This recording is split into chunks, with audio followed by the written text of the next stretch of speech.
नमस्कार बंधुरा welcome to SB sport zone. तो এই ভিডিওতে আমরা কথা বলবো বেশ কিছু গুরুত্বপূর্ণ আপডেট নিয়ে।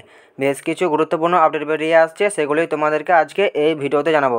তো এই ভিডিওতে যে সকল ক্লাবগুলিকে নিয়ে আপডেট বেরিয়ে আসছে সেগুলি হলো হায়দ্রাবাদ এফসিকে নিয়ে একটা আপডেট বেরিয়ে আসছে, শ্রীনিধি ডেকান এফসিকে নিয়ে একটা আপডেট বেরিয়ে আসছে এবং সিএম কাপে চিফ মিনিস্টার কাপে ইস্টবেঙ্গল ও মোহনবাগানের যে ডার্বি হওয়ার কথা ছিল সেই ডার্বি নিয়ে একটা বড় আপডেট বেরিয়ে আসছে এবং মালাপ্পুরম এফসিকে নিয়ে দুটো আপডেট বেরিয়ে আসছে। এছাড়াও মোহনবাগান ও ইস্টবেঙ্গলকে নিয়ে একটা করে আপডেট বেরিয়ে আসছে। তো এই আপডেটগুলি আজকে তোমাদেরকে এই ভিডিওতে জানাবো। তো চলো বেশি দেরি না করে ভিডিওটা শুরু করা যাক। প্রথমেই যদি আমরা কথা বলি হায়দ্রাবাদ এফসিকে নিয়ে, তো হায়দ্রাবাদ এফসিকে নিয়ে যে আপডেটটা বেরিয়ে আসছে সেটা হলো যে হায়দ্রাবাদ এফসি কেরালা ব্লাস্টার এফসির player, Kerala blaster FC left উইংয়ে খেলা প্লেয়ার বিকাশ সিংয়ের সঙ্গে কথাবার্তা চালাচ্ছে হায়দ্রাবাদ এফসি।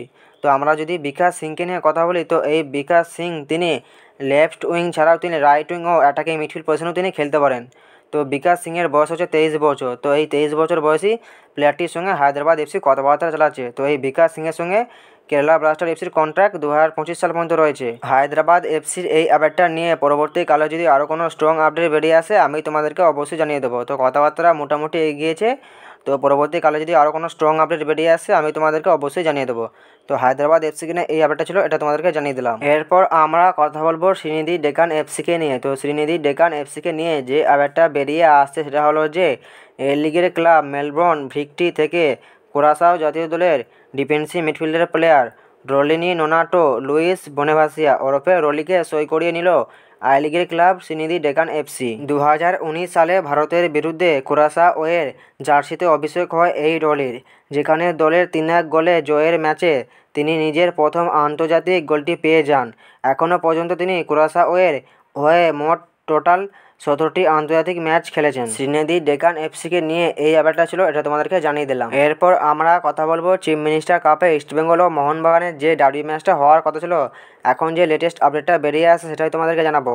যে আপডেটটা বেরিয়ে আসছে সেটা হলো যে লখনউয়ের কেডি সিং বাবু স্টেডিয়ামে আগামী 2 সেপ্টেম্বর সন্ধ্যা 6টায় চিফ মিনিস্টার কাপের কলকাতা ডার্বিতে মুখোমুখি হবে মোহনবাগান ও ইস্টবেঙ্গল। আদতে এটি একটি প্রাকৃতিক দুর্যোগদের সাহায্যার্থে এই ম্যাচটি করা হয়েছে, যেটি উত্তরপ্রদেশের ফুটবলের উন্নয়ন স্বার্থে যেখানে আয়োজন করা হচ্ছে। উত্তরপ্রদেশ সরকারের যৌথ উদ্যোগে এআইএফএফ এই ম্যাচ আয়োজন করেছে। তো চিফ মিনিস্টার কাপ নিয়ে এই আপডেটটা বেরিয়ে আসলো, এটা তোমাদের জানিয়ে দিলাম। এরপর আমরা কথা বলবো মালাপুরম এফসিকে নিয়ে। তো মালাপুরম এফসিকে নিয়ে প্রথম যে আপডেটটা বেরিয়ে আসছে সেটা হলো যে গতবারের আই লিগে সর্বাধিক গোলদাতা আলেকজান্দ্রো সানচেজ লোপেজ ওরফে আলেকজান্দ্রো সানচেজকে এবারে দেখা যাবে মালাপুরম এফসি জার্সিতে সুপার লিগ কেরলে খেলতে। গত মরশুমে গোকুলাম কেলা এফসির হয়ে তিনি আই লিগে 22 ম্যাচে 19 গোল করে গোল্ডেন বুট জিতেছিলেন এই 35 বছর বয়সী স্প্যানিশ স্ট্রাইকার। এবার একই শহরের অন্য দলের হয়ে অন্য লিগ মাতাতে দেখা যাবে এই স্ট্রাইকারকে। তো মাল্লাপুরম এফসিকে নিয়ে এই আপডেটটা ছিল, এই আপডেটটা তোমাদেরকে জানিয়ে দিলাম। মাল্লাপুরম এফসিকে নিয়ে দ্বিতীয় যে আপডেটটা বেরিয়ে আসছে সেটা হলো যে চেন্নাই এফসিতে খেলা তরুণ ডিফেন্ডার অজিত কুমারকে সই করিয়ে নিল কেরলের ক্লাব মালাপুরম এফসি। তো মালাপুরম এফসিকে নিয়ে দ্বিতীয় এই ব্যাপারটা বেরিয়ে আসলো, এটাও তোমাদেরকে জানিয়ে দিলাম। এরপর আমরা কথা বলবো মোহনবাগানকে নিয়ে। তো তোমরা সকলেই জানো হয়তো যে মোহনবাগান হায়দ্রাবাদ এফসির প্লেয়ার আলেক্স হাজির সঙ্গে কথাবার্তা চালাচ্ছে, এটা তোমরা সকলেই জানো। তো এই ব্যাপারটা আমি তোমাদেরকে অনেকদিন আগেই জানিয়েছিলাম যে মোহনবাগান আলেক্স হাজির সঙ্গে কথাবার্তা চালাচ্ছে, কিন্তু এখন আলেক্স হাজিকে নিয়ে যে আপডেটটা বেরিয়ে আসছে সেটা হলো যে মোহনবাগানের তরফ থেকে আলেক্স হাজিকে 3 বছরের একটা চুক্তি অফার করা হয়েছে। এছাড়াও আলেক্স হাজিকে একটা বড় টাকার চুক্তি অফার করা হয়েছে মোহনবাগানের তরফ থেকে।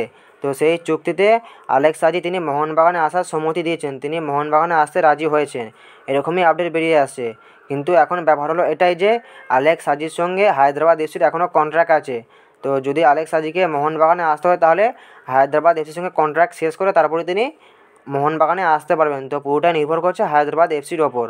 তো আলেক্স হাজিকে নিয়ে এই আপডেটটা বেরিয়ে আসলো লেটেস্ট, এই আপডেটটা তোমাদেরকে জানিয়ে দিলাম। এরপর আমরা কথা বলবো ইস্টবেঙ্গল এফসিকে নিয়ে। তো ইস্টবেঙ্গল এফসিকে নিয়ে যে বড় আপডেটটা বেরিয়ে আসে সেটা হলো যে তোমরা সকলেই জানো যে ইস্টবেঙ্গল এফসি হীরা মণ্ডলকে সিএফএলের জন্য 3 মাসের চুক্তিতে তার দলে সাইন করিয়েছিল।